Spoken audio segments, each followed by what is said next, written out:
Hi, how are you? I've been away for a couple of weeks because my mum was ill, so I had to deal with that, and I've been all over the place, including to a number of events, rallies. I was up in Scotland last week, and I've been dealing with loads and loads of individual parents and helping them with their letters, which has kept me incredibly busy, as I'm sure you can imagine. And so I had to come on today, obviously, because I'm essentially, possibly like yourself, incandescent with rage at the article that was in the Times today. So I'm just going to kind of free-lib this a little bit and see where we go, because I'd already partly done a video which was about the bullying of parents, and I had covered a whole load of different cases, so I might kind of make some points about that and tell you what my kind of plans are. But essentially I just want to start off on some of the information that we've got back from what the Department for Education's intentions are, because that is the thing which has certainly rocked everyone's world this morning. So essentially what it seems to be, they seem to be saying, is that they've been utterly captured by the trans rights activists and listened to them and thrown caution to the wind, and decided that they will completely ignore all issues around child safeguarding. And basically they've used words, whether they've used them or whether this is just in relation to the article, but that they're seeking lots of compromise, that they want a common sense approach. Again, we get this reference to it being a culture war and about political flashpoints. We did have strong concerns about this team, but safe to say that I can actually barely string words together. I'm so apoplectic with rage about this, what I'm basically hearing and seeing from all the various threads that are going on from all of the key organisations. Essentially what they seem to be ignoring, all of the different information that's come from Dr. Hilary Cass, all of the information from child development, child safeguarding experts, anyone who's got any knowledge whatsoever about child safeguarding. They are essentially presiding over the biggest child abuse scandal and medical harms committed against young people for a generation, and what they seem to be suggesting that they're going to do is allow it to reign on unhinged. Same week, when we've got mermaids being lit up in the media and the Charity Commission coming down to investigate them, we've been talking about the issue of breast blinders and them sending out secret breast blinders which are medically harmful to children behind parents' back, about the issue of children being secretly transed behind without parents' knowledge, about the encouragement of name changes without parents' knowledge. The other thing about the online pharmacy selling secret DIY testosterone to young adolescents in order for them to do their own transition without medical surveillance and supervision and guidance. Where is the Children's Commissioner? Where is the NSPCC in all of this? Why are they not looking at all of the data? Why are they not saying there is an issue with 48% of the kids' referrals being autistic and having special educational needs? Why are they not challenging this head on and saying, this is a problem, this is not normal? There's clearly an epidemiological issue here in this population. Why are we in a position where new ministers are going gung-ho into a compromise with set of guidelines where more children, hundreds of thousands of children, are going to be further indoctrinated into gender identity ideology. This is utter madness. We do not want to compromise on this. How many more legal cases do we have to take? How many more crowdfunds do we have to make in order to stop this nonsense? How can you sit and watch child abuse happen and sanction it and sign it off? I just cannot fathom it. So I keep seeing people saying, right, go into school, ask to see the PHSE, ask to see what they're teaching. This isn't enough. This is not good enough. Please stop saying this in isolation.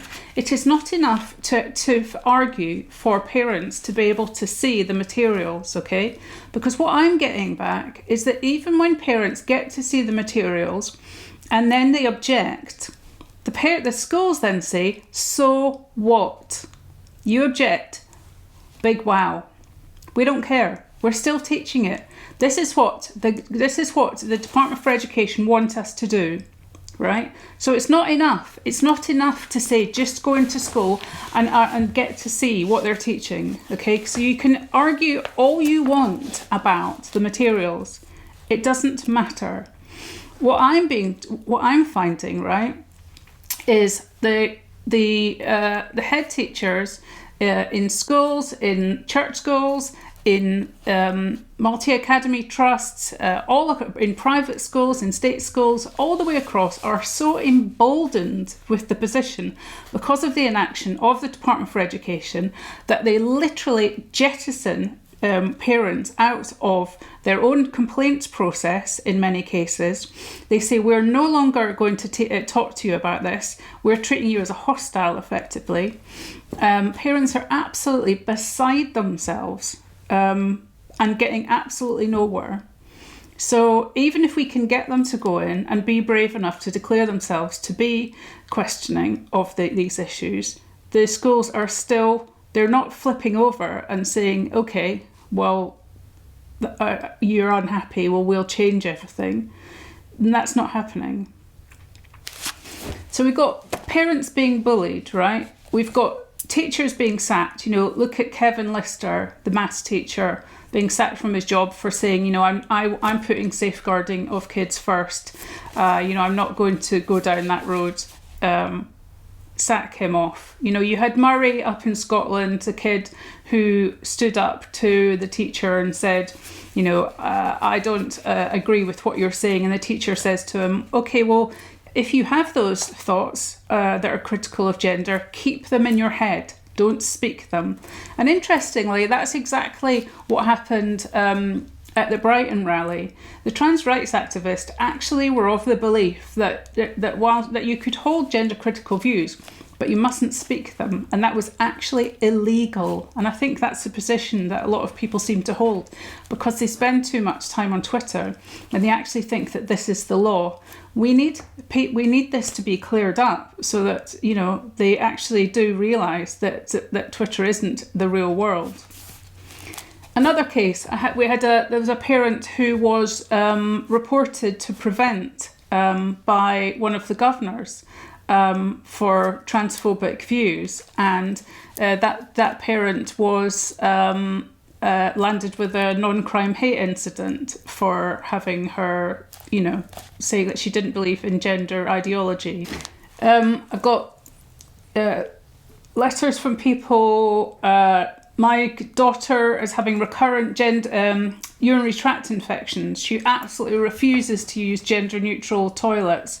The boys think it's absolutely hysterical to set alight contents of the sanitary bins and, tease the girls. The head teacher says that this is the law and that he has to look after non-binary and trans kids. My daughter went on a geography field trip and the teacher said that girls had to have a trans girl with them, boy, therefore. And when we said to the teacher that we weren't happy, the teachers basically said that transphobia would not be tolerated in our school. They said that I had signed a contract agreeing to equality and diversity, and I don't know what to do. This comes up a lot for me. You've signed, when you joined, particularly Multi-Academy Trust, when you signed up to our Multi-Academy Trust, you signed a contract to say that you agreed with our all of our policies. Therefore, you're under contract to us, so you cannot complain because you agreed, right? I get quite a lot of those ones. My kid's been told that he can't go to a reward activity in the class because he has dead named another child. I've been called into the school and I'm getting told off as well as my kid. I don't know what to do. I've asked to see what they're teaching my child about, and they're only showing me the learning outcomes. They won't show me the actual lessons, but basically they've shut down all of the discussion anyway with me. Another parent says, I know that they're talking about this in loads of different classes because my son keeps coming home confused after lessons and asking me loads and loads of questions, and it's becoming increasingly difficult for me to explain because basically it's all complete gobbledygook and I can't quite fathom out how to work my way around this. My daughter went to play, I went away for a netball match, an away game, and the team had a massive boy on it, and all of us mums weren't happy, but we were told we weren't allowed to say anything or do anything about it because this was in their transgender policy.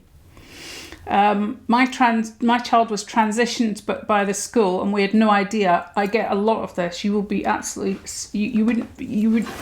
there are loads of parents being with secretly transitioned child, and in this situation, this was in a private school, and in many boarding schools the kids actually go away for up to 6 weeks at a time before they have what's called an exit weekend. So this parent, their kid had been away for 6 weeks until the exit, and the school didn't tell us, and she's had no idea how to deal with it.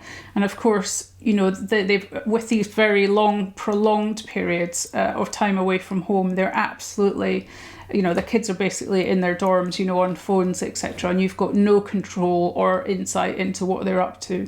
They're absolutely the Boarding Schools Association, the ISI and all the rest of it, they were so captured by all of these trans lobby groups. Another one which is really common, the amount of, I'll tell you, the level of stress you have when you've just got one complaint, when you're dealing with your own complaint, right? And you feel like you can't sleep at night because of it. Well, I'm sort of doing that like times, probably at the moment, I don't know, I've got probably about 25 to 30, depending on if some of them finish or not. And the level of stress is just unbelievable, particularly in the ones where I kind of get to the point where I'm not quite sure what to do. And this is the example that brings it all to mind, is these multi-academy trusts. Because what they say is, that they can do what they want. That's what it comes down to. They basically say that the non-statutory guidance, because it's non-statutory, doesn't apply to them, and they can make up their own rules and do what they want. Clearly this is essentially what they're doing. And then the parents feel powerless. I feel powerless because I don't really know how to help them anymore. The Department for Education just say, it's up to the school to do what they want. Ofsted just say it's up to the school, they can do what they want. Clearly the Department for Education are not going to help us. No one's going to help these parents. So what are we going to do? The only way I can see this playing out is through more legal cases, because essentially parents have parental responsibility and autonomy over their children. They have parental responsibility, which means that they are, ultimately in charge of name changes about what happens to their child, about their education, about their well-being. They have not handed over this whole totality of responsibility to schools. Yes, there is some loco parentis issue going on, but at the end of the day, why is the general population having to fight this out in the courts when, ministers should be doing this for us? I just don't know what to tell you. So look, if you're still here after my complete rageathon and my head blowing off my shoulders, I'm sorry about that, but I am human and I'm carrying quite a lot of stress at the moment through all of this. So what I'm going to do is I'm going to kind of split these into two avenues, because, it really is incredibly difficult. And I know that what I'm doing is making a difference, because I know that the people who I am helping, are finding some value in it. But for my own sanity, I feel like talking to myself is not an easy thing, and it is actually, easier to talk to other people face to face, and much more fun. So I'm going to carry on doing a little bit of this. I think, if things come up and they're interesting, or you want me to cover things, or you want me to research things, you let me know. If an issue comes up, I'm going to, do this as a kind of series 1. And certainly if I come up with any bright ideas, but what I'm doing at the moment is the other letters that I'm writing, I'm doing them on a one-to-one basis, because I actually don't want them to know what it is that I'm writing in a public arena. So what I'm doing is I'm doing Zoom calls with parents on a one-to-one basis. I'm taking their own problems and I'm helping them write their own issue into a letter and a complaints process, and then helping them on a one-to-one basis right through the system. And what I'm finding is that that's better, because then it's a bit more contained for them.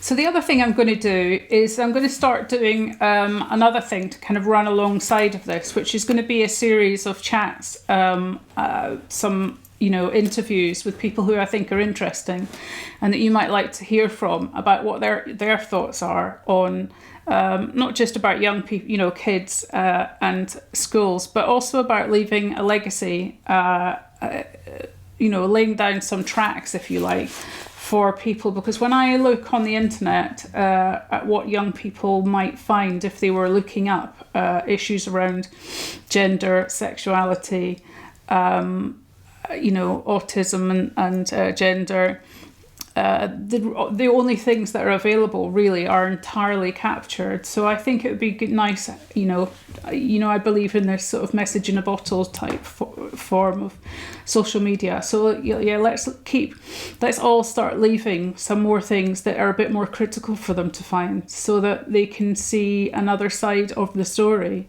And perhaps, find some solace in that, and maybe some inspiration from some of the incredible people that are all in our movement. So I might do that as a kind of series 2 running alongside this kind of series 1. And it also may restore some of my sanity, because talking to myself, as I said, is a bit boring. And I hope you like that and find something of it. And yeah, apologies for a big rantathon today, but what can we do?